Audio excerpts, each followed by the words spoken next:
This is the podcast where we talk about the logic behind virality. Hey, Shall we Amanda. get into it? How are you doing today? I'm good. Have a little bit of an Easter hangover. Had a fun weekend. Out All the in candy. the sun, all the candy, the egg hunts. It was fun. I was actually going to jump off of the Easter candy thing to talk about protein and candy. Let's do it. Yeah, there were a couple news articles about this last week. What's going on with protein? Yeah, so I wanted to go into lifestyle marketing and then capitalizing on a trend. Basically, it's been introduced to 97 new products this past year, which was double the year before. Expected to continue growing. We're seeing protein-enriched products appear in candy, like I mentioned, cereals, and even water.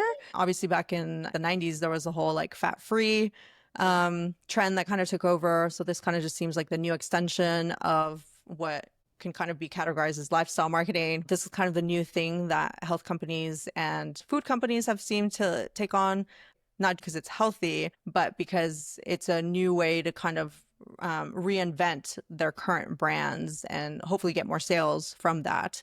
I think it's also a little bit easier to put protein into current products instead of having to create entirely new brands or items that people buy. Right now, it's starting to go to the other end of the spectrum where nutritionists are saying we're starting to intake too much protein. From my understanding, the body can only take in so much protein before it starts not being effective. And it starts being kind of tough on your kidneys, I think, if you're getting way too much protein. Interesting. Yeah, I didn't know that. That was not I think mentioned in it the is. article. Yeah, well, in the article, it said adults should be having 0.8 grams per kilogram of body weight. So 0.8 grams of protein per kilogram of body weight. So, for example, a person who weighs 165 pounds should consume 60 grams of protein per day. But I looked into this too, because that 0.8 grams per kilogram of body weight, that's the minimum that you need if you are a sedentary adult. So if you're working out, you should probably get more protein. Yeah, I mean, I'm pretty active nowadays, and as I approach middle age as a woman, right? I know that I kind of need more protein. So I think I mean, I am a pretty petite person, but I'm shooting for at least 60 grams of protein a day. Yeah. One of the things that they mentioned being part of the trend was Ozempic. They're trying to counteract the muscle loss that's happening from taking Ozempic by, eating protein or having protein intake kind of replace that, which makes sense. Obviously, you don't want to completely get rid of all your muscle mass. But I guess the thing to question there is eating snacks like candy and cookie dough really the best way to replace that? Or should you just be eating more meat? Or plant-based protein, if you don't eat meat, right? We're seeing brands trying to jump on these trends. It makes it easy for them to sell new products. Like Cheerios is now making Cheerios protein. We're also seeing that it's kind of a way to revitalize aging marketing brands by putting protein on the package. I'm sure Cheerios sales have gone through the roof now that they have this new option for Cheerios protein, as opposed to their old version of just, the regular Cheerios in the yellow box. We're also seeing a lot more brands that are coming out that are specifically just for protein.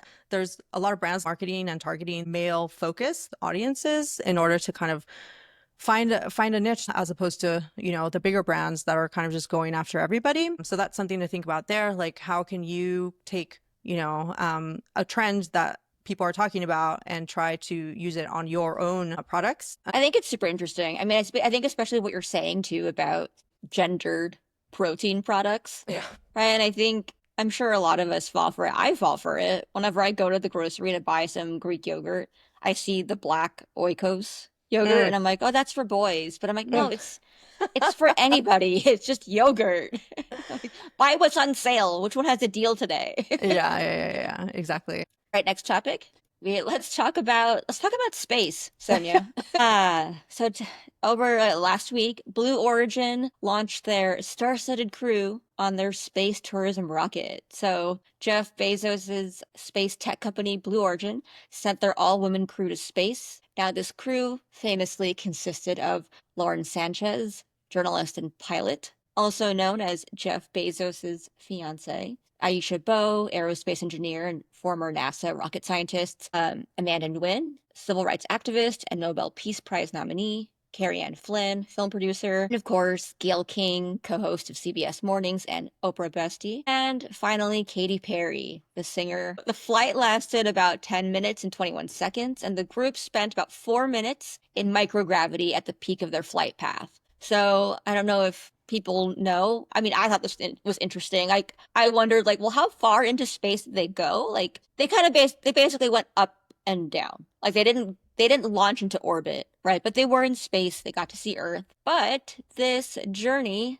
was critically panned by the masses, panned by other celebrities, Olivia Munn and Olivia Wilde, Jessica Chastain, Amy Schumer, Emily Ratajkowski. They all basically called this pointless and out of touch. And reportedly, I was saying that Katy Perry is like now like regretting like how she handled it, right? Because I think she held like a daisy in microgravity. She showed some collateral promoting her upcoming tour. And then of Oh, course really? she Oh, I hadn't kissed, realized it went that deep into marketing her own self, yeah. her Which own brand. which I think she really needed because like apparently her recent album, which was like kind of like was critically panned, like Hmm. total flop. Like Yeah. supposedly it sold only like 100,000 copies, which Wow. is pretty bad. Yeah, that's super bad. Yeah. Yeah, yeah. Yeah, my thinking on the whole thing was just they approached it with the wrong messaging. The fact that they made it all about, oh, the first all-female crew, that doesn't really sell right now. Yeah, and Which is women have very funny that yeah, like they women would, have been going to space for a while. I mean, I know it's obviously a men-dominated kind of industry, right? yeah. But there have been women in space. And Hmm. then, amid all the DEI stuff, right, where NASA scrubbed their site of all kind of mentions of diversity and inclusion, Hmm. going so far as to remove the page that was supposed to be focused on women. I think they just took Yeah. down the page. Yeah. Yeah, I had heard about that too. I would have like preferred it to be more related to how awe-inspiring it is to like have the opportunity to do this, even though, yes, they all had to pay like $150,000 to be able to do it, but it's still something that like is not that common. So how do you speak to that narrative? The idea of like space exploration, abundance, like creation, building, there is an audience for that. So if they had gone in that direction, I think they would have found at least the tech industry to be far more into it. I think the other thing to note is, as this, as a news story, right, was picking up steam and more celebrities and people like you and me, right, just Mhm. speaking out against it, criticizing it, we all just, it eventually just became like, wait, why are these people going to space? Like, why is Katy Perry going to space? Even Yeah. Wendy's kind of piled on and was like, send her back. I think the thing to note is, wait, why were they doing this? And they were doing this because Blue Origin, or at least whatever this is space tourism, Right. right? This wasn't a, hey, we're gonna chart the path of, Europa. No, this was a, hey, we got tickets to space and we're gonna go see it for a little bit. Yeah. Which And is a it's fair thing tourism. to Yeah. try to market. Like, make that the thing that you're marketing. Space Yeah. tourism. Do you want to go up to space and see Earth from like Yeah.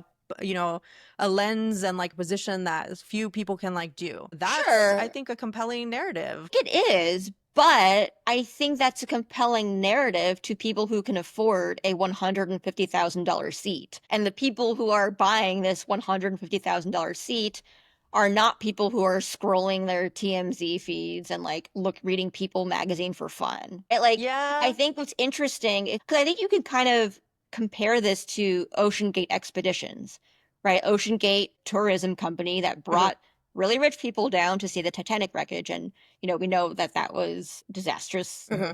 tragedy. But that wasn't something that the mass public knew about, right? Like I didn't know that there was a company called Ocean Gate selling tickets to see the Titanic because I'm not the target audience, right? I Yeah. can't afford that. Much like I can't afford a ticket to space, right? So it's like, okay, yeah, this thing should be marketed, or arguably should be marketed as really cool and compelling. However, it should not be marketed to the masses. So I think there's a lesson there in them not knowing their target audience. Like that's one.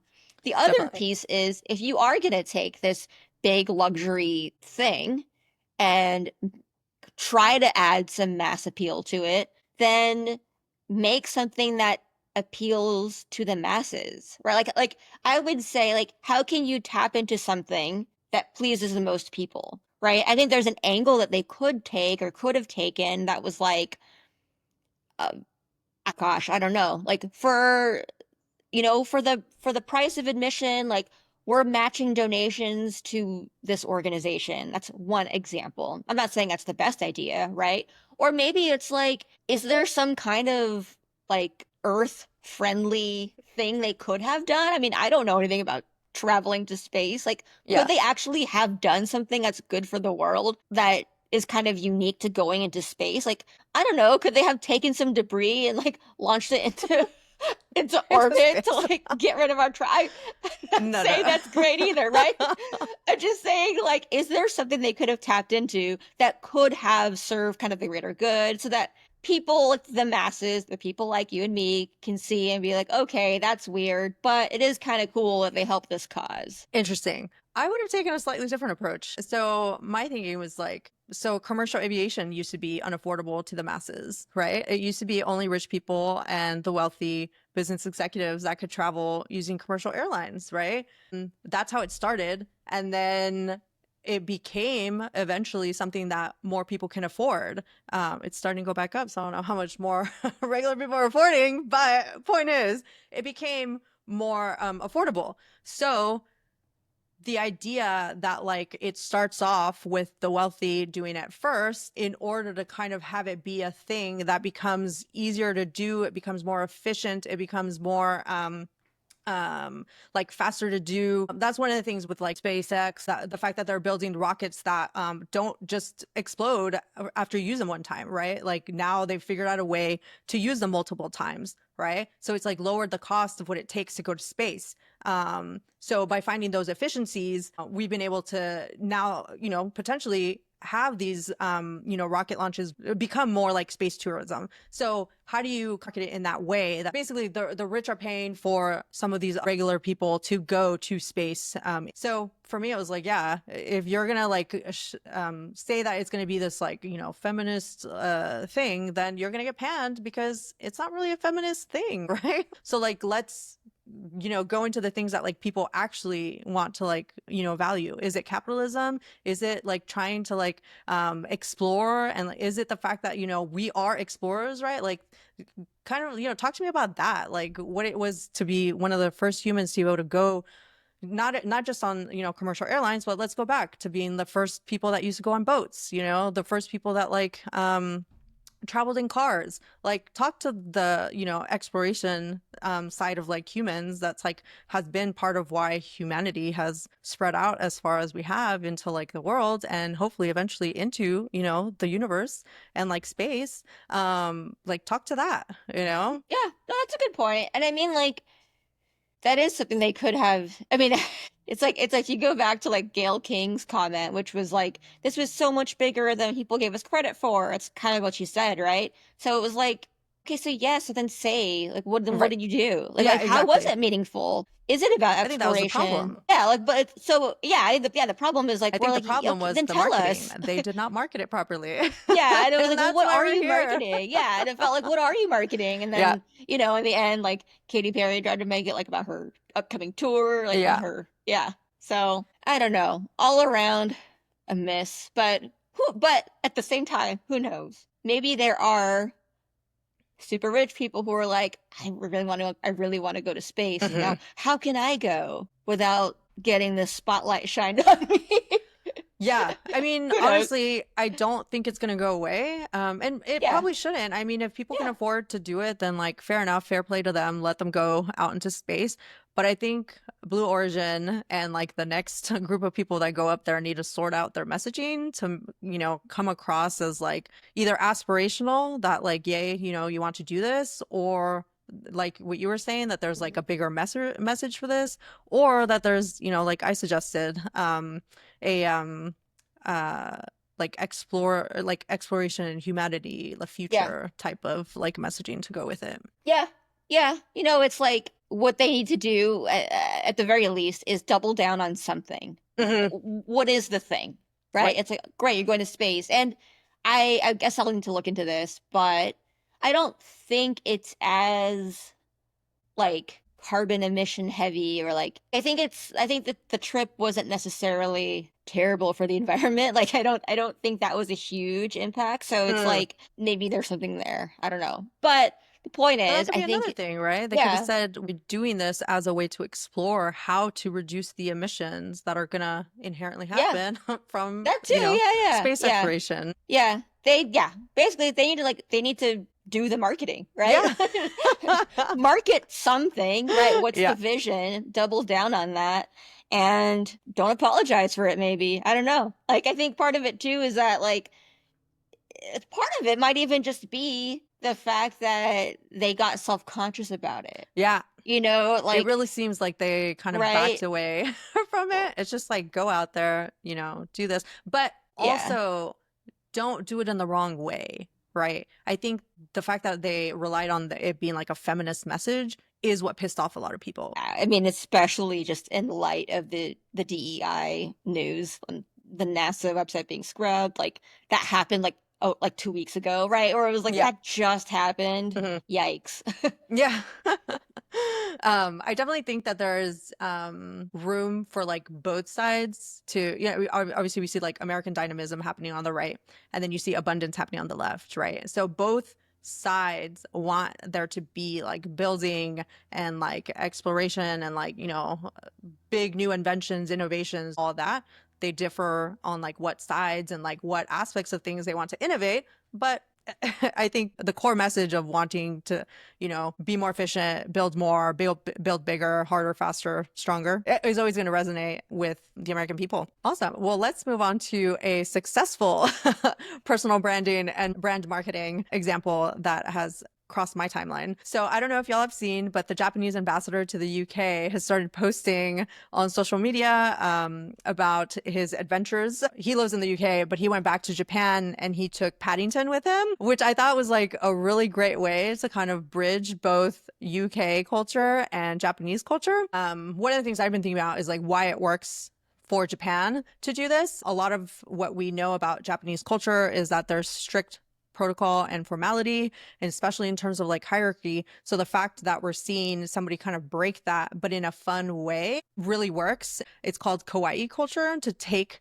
serious matters and mix it with funny, cute, charming things. So that's what they have with like mascots. With Paddington, like it's Yeah, cute. exactly. You've seen it with like their cartoons. It plays into what we know about like, Japanese people as well. They seem very thoughtful about how they are when they go to different countries. Whenever we see them at world events, like at the World Cup, you always see them cleaning up the stadium afterwards. They take upon themselves to respect the culture and the country. So the fact that, their ambassador is also embodying this on a national stage is really working. And I think it's one of those things that it's also like humanizing diplomacy right now at a time when diplomacy is seeing a kind of stark representation happening with US ambassadors and the vice president, the president, with what we saw with their meeting with the Ukrainian president, and then with what happened in Greenland. So you're seeing the juxtaposition of the Japanese way of wanting to represent their culture in like a nice, kind way versus what's happening now with American diplomacy. And so I think it's really coming out that way in social media. Have you come across the Paddington photos? Well, I saw some of the news articles, and it is really sweet. Like it's easy to see why people are so delighted to see it, right? Like to your point, Japanese culture is known for being so formal, at times strict. Mhm. And it's just delightful to see a Japanese diplomat like having fun, right? Like it's delightful, it's respectful to UK's culture, broader UK culture, right? Like, all of it's respectful, it's fun, it's rooted in trying to understand other people, other cultures, it's rooted in appreciation. So it's just easy to get behind and it's nice to see.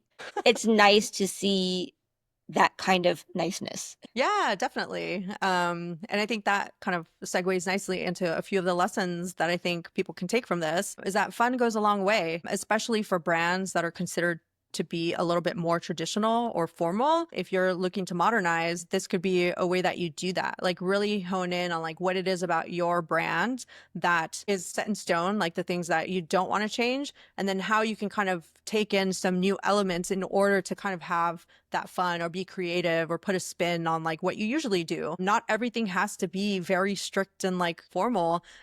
We see that all the time on Twitter, like things that go viral. You can also go a little, like you mentioned in your example with Wendy's kind of having a comment about Katy Perry. Like, was that necessary? No, not for most brands, and most brands shouldn't, but it kind of fits into Wendy's brand. That's what we know about Wendy's, that they, have smart ass quips that they put out for random things, they've taken the brand in that direction. So it's not surprising that they did that. Another lesson is for luxury brands that are wanting to be more accessible. This could be like a way for you to kind of mix the high low. Another person that's tried to embody this, I don't know if you saw her show recently, but is Meghan Markle. She kind of mixes high-end brands like Brunello Cucinelli and Zara, Ralph Lauren, and mixes those to kind of compose like her outfits. She's trying to do, both things in order to kind of become more accessible to people. Other companies that should, probably think about doing this are corporate leaders that want to build their personal brands, right? Part of what's happening here is you have the Japanese culture, and then on top of that, you have the ambassador building his own personal brand. So how are you as like a corporate leader going to build your brand on top of the corporate brand that you have? We see that a lot with startup founders trying to, build in public. You want to have them be like done in parallel, right? You can't have the founder doing some, crazy ass shit over here, and then like the brand is a little bit more like closed off and like reserved and stuff. Like it doesn't really mesh well in people's minds, to have that. So really thinking about like what you can do in order to kind of like merge the brands together in a way, obviously not be the same, but run in parallel. So a couple things that we have learned today. First one, in lifestyle marketing, like thinking about like how you can capitalize in certain kinds of trends. Where are the macro trends going? What seems to be kind of the popular shift? And what are the ways that you can naturally evolve your product or your marketing to meet those trends, right? Second one, on Blue Origin, right? I think the big thing there is know what you're marketing, right? Have a vision for the marketing, have your mission, and double down on it. Stand for something, but also make sure you can defend it. Like make sure it's defensible in some way. And then finally, with our Japanese ambassador, I do think there's an adjacent lesson here, right? If you kind of think about these two things as sort of luxury or inaccessible products to be marketed, right? You have Blue Origin, super expensive space tourism. That's a luxury thing. In the case of our Japanese ambassador, right? It's not a luxury per se, right? But it's, international travel, right? Understanding other cultures, diplomacy, being an ambassador. Those are things that are not as accessible to the average person. So in that sense, it might feel like a luxury. And so in that sense, I think the big takeaway for people could be to think about like how you can make your brand more accessible, whether that brand is, sells a physical good, is a service, or if it's your personal brand. Like how can you be more relatable? Is there a way you could have more fun and infuse that fun into what you do?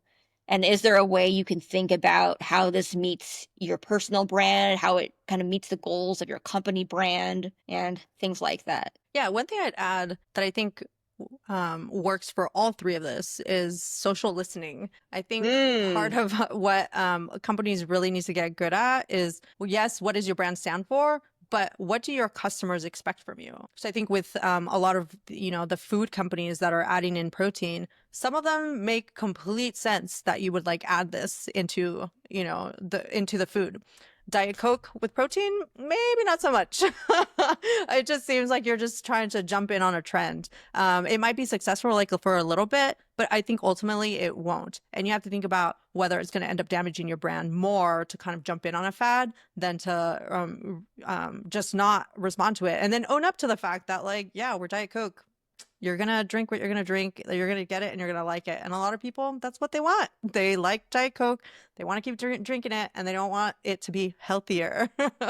In terms of Blue Origin, I think that they could have done a little bit better by listening to what people actually think about spaceflight and like exploration. I think they were trying to pitch to the wrong audience. And they felt that when the people that they were trying to, go after completely turned away from them and ended up mocking them. And then, like I said, a good example of socially listening is this Japanese ambassador who's kicking ass on social media by like listening to both the people that he's serving in Japan as like the representative, but also with the people that he's meeting in the UK who want to like feel like their culture is being respected in some way. Yep, that's perfect. That's a great way to take us home. You win when you listen, period. Yeah. Imagine that. All right, friends, this was fun. I'm Amanda Natividad. You can learn more about me on my personal site, amandanat.com, or you can find me on socials. And you can follow me at Sony Bechez on Twitter and LinkedIn, or at bandgrowth.co. Awesome.